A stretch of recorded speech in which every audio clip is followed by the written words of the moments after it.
Is it a deal, or do we make him squeal? President Trump sending Iran a 15-point plan to end the war as he readies 2,000 troops to head to the Middle East. Iran is reportedly suspicious of 47's deal, but they have a counteroffer, calling for war reparations and sovereignty over the Strait of Hormuz. Here's Carolyn. President Trump does not bluff, and he is prepared to unleash hell. Iran should not miscalculate again. Their last miscalculation cost them their senior leadership, their Navy, their Air Force, and their air defense system. Any violence beyond this point will be because the Iranian regime refused to understand they have already been defeated and refused to come to a deal. Meanwhile, it turns out that Trump likes watching terrorists get blown to bits as much as we do. A new report claims the president gets a daily highlight reel of the military's biggest strikes in Iran, conveniently called Stuff Blowing Up. That is the best title for a Fox Nation show, right? I love Stuff blowing up. Stuff blowing up. And it's just nonstop things just blowing up, blowing up. Much like my career, Dana.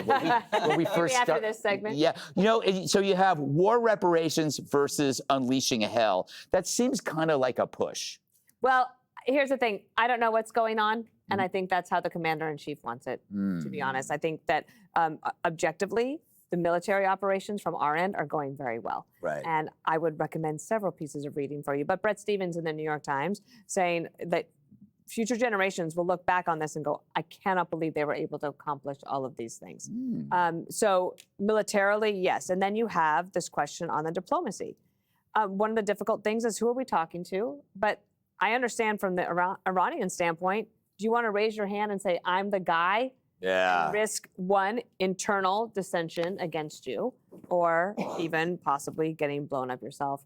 So I don't know what is happening. I think the madman theory is actually working in President Trump's favor right now. He calmed the markets on Monday. They've been fairly steady right now, but there is a clock when it comes to the Strait of Hormuz, and getting that open is of utmost importance. It's funny how the planet just has one, like, it's the Strait of Hormuz. You think we'd think of a backup plan, Jesse. It's funny that he gets the dailies on the war. I can't figure out if he's like a movie director looking at the dailies of the shoot, or he's in charge of controlled demolition for a contracting company. It's war porn. Yeah. Turns me on, too. The first peace talks, I think both sides are posturing. I wouldn't put any stock in either offer.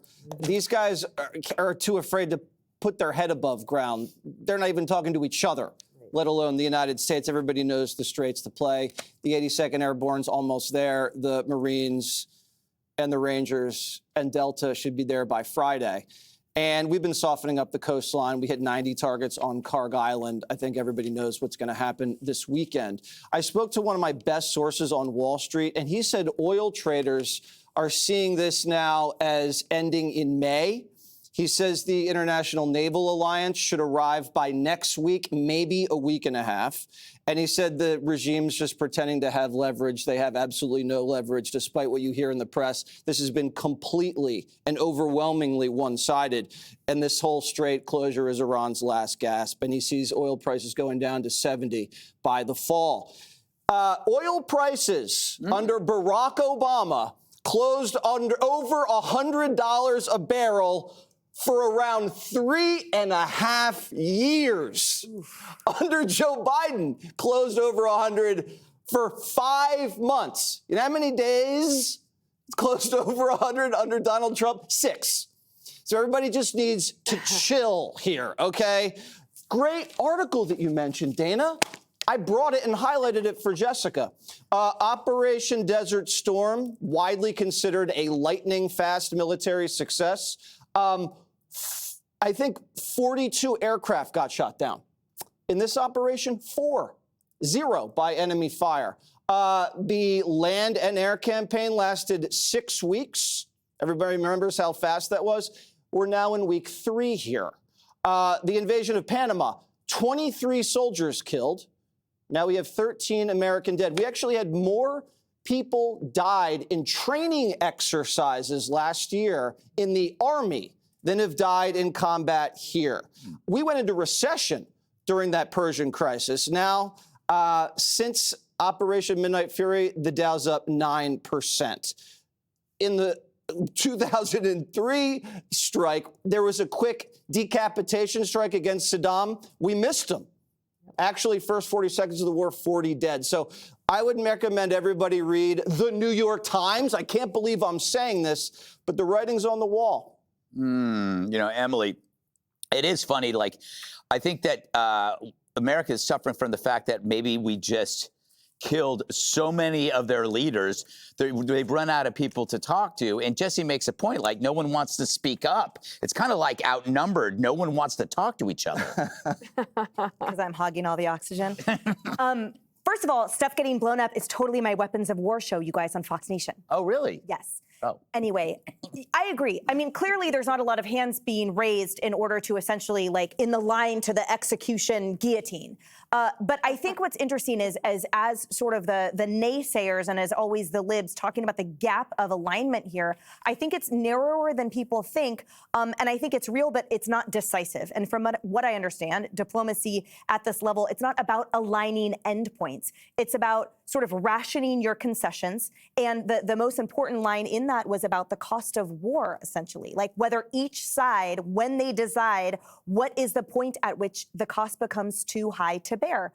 We can keep going all day and all night, right? That's our biggest leveraging tool, that our commander-in-chief is flexible and that we have the military all day, all night. We can keep this up. We will keep killing everyone if they keep threatening our U.S. interests and our soldiers. And I think the whole point about that 15-point plan is that it's deferring the hardest issues, and it's creating political wins on both sides. This is not about obviously appeasing the Islamic Republic in any way, but it's about getting them, if they want, to save a little bit of face, while for us saying, yeah, we're getting everything that we need, everything that we want. You are checking all of those boxes. And if you want to say, sure, the United States answered some of our concessions, feel free. But we are, no matter what, protecting American interests. And I think we are well on our way to doing so. And as Caroline keeps saying, we're doing it expeditiously, way sooner than anyone predicted and way sooner than the White House predicted.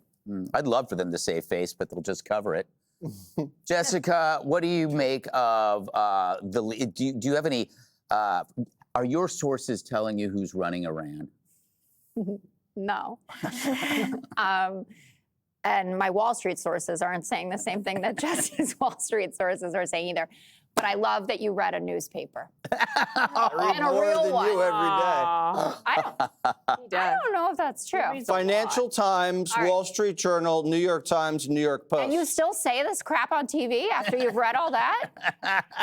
Can't believe she just said that. Okay. The Daily, War snuff film briefing, there was more to that story than he likes to see what's getting blown up.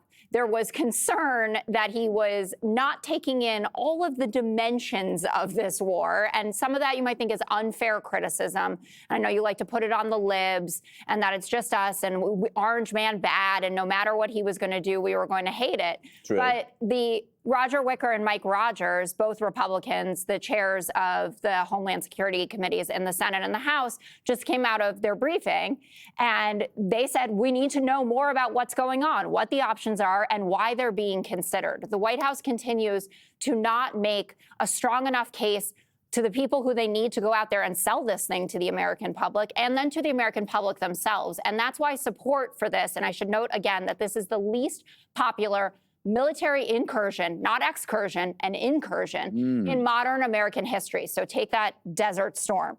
The approval for this incursion is down in CBS, Reuters, and Quinnipiac. Quinnipiac. This is the thing. It's so funny. You try to deflect. I mean, but what are the polls going to? War isn't popular. That's not true. War used to be popular. Well, thank God we changed. Maybe we've changed. All right. My newspaper joke was funny. Oh, tell me the newspaper joke. I did it. I made it out loud. It was good. On the television. It was good. Okay.